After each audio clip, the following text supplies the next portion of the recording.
हैसियत में रिप्रेजेंट कर रहा है? क्या है? डब्ल्यूएचओ ने मीटिंग बुलाई है भाई, बिल गेट्स वहां क्यों बैठा हुआ है? ये सवाल तो भारत सरकार को पूछना पड़ेगा ना। What Bill Gates is doing there? ये सुप्रीम कोर्ट का विषय है या नहीं है? 100% है। सुप्रीम कोर्ट को तो सब कुछ लेना चाहिए। जो लॉकडाउन हो रहा था वो भी इलीगल है, वो भी लेना चाहिए उनको, हर एक चीज़ लेना चाहिए।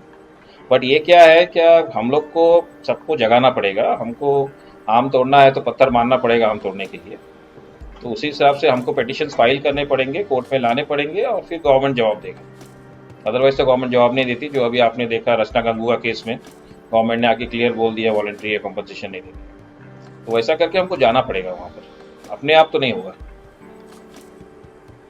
नहीं, एक ही रास्ता बचता है। अगर इस तरह का केस फाइल हो जाए कि भाई इवेंट 201 का रिलेवेंस 22-23 अक्टूबर ब्रसेल्स के मीटिंग से कुछ है या नहीं है, अगर ये हम साइट करें अदालत में कि भाई ये दो रेफरेंस हैं आपके पास, इस रेफरेंस पर कोई एकेडमिक ही डिस्कशन हो जाए सुप्रीम कोर्ट में, एकेडमिक डिस्कशन ही हो जाए कि कॉन्फ्लिक्ट ऑफ इंटरेस्ट किसका किसका है, कौन कौन लोग थे, जो इस तरह का मॉक ड्रिल होता है, और उसके बाद सडन ये मतलब नेचर इतना इतना शानदार कैसे हो सकता है प्रेडिक्शन? अंबर भाई, डॉक्टर कुशवाहा, ये कैसे शानदार एकदम मेल टू मेल हो रहा है? इतना बड़ा साइंटिस्ट कैसे हो सकता है कि 18 अक्टूबर 2019 को आपने प्रिडिक्ट किया कि ऐसा कुछ होने वाला है, और फिर 2019 में ही दिसंबर में ये सब कुछ हो गया?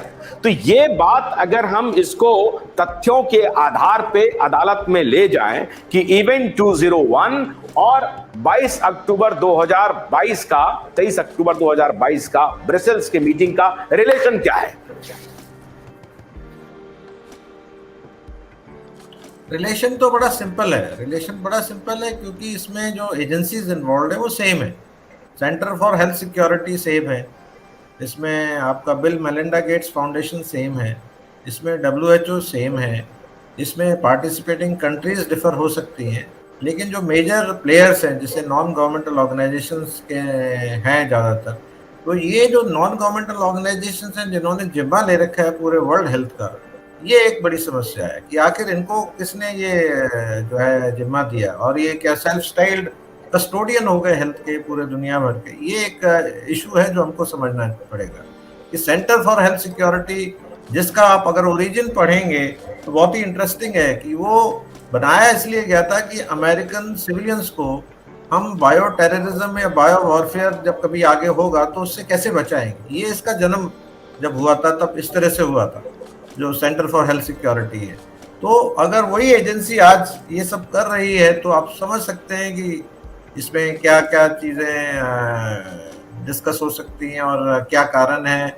और इसके ऊपर भी आपको पता ही है कि काफ़ी डिबेट, इंटरनेशनल डिबेट्स हो रखी हैं कि जो करंट पेंडेमिक है, क्या ये एक नेचुरल वायरस था जो कि स्पीसीज जंप करके, जूनोटिक स्पीसीज जंप करके ह्यूमंस में आया, क्या ये लेबोरेटरी में बनाया गया या बायो वेपन की तरह इस्तेमाल किया गया, या ये मैन मेड वायरस था। ये एक ऐसी डिबेट है जो अभी भी सेटल्ड नहीं है, और दोनों तरफ काफ़ी जो है एविडेंसेस हैं वो दोनों तरफ के मिलते हैं। तो अब ये आप समझ सकते हैं कि आखिर ये जो एजेंसीज हैं इन्वॉल्व हैं उनका अपना क्या इसमें इंटरेस्ट है, ये सबको मालूम है।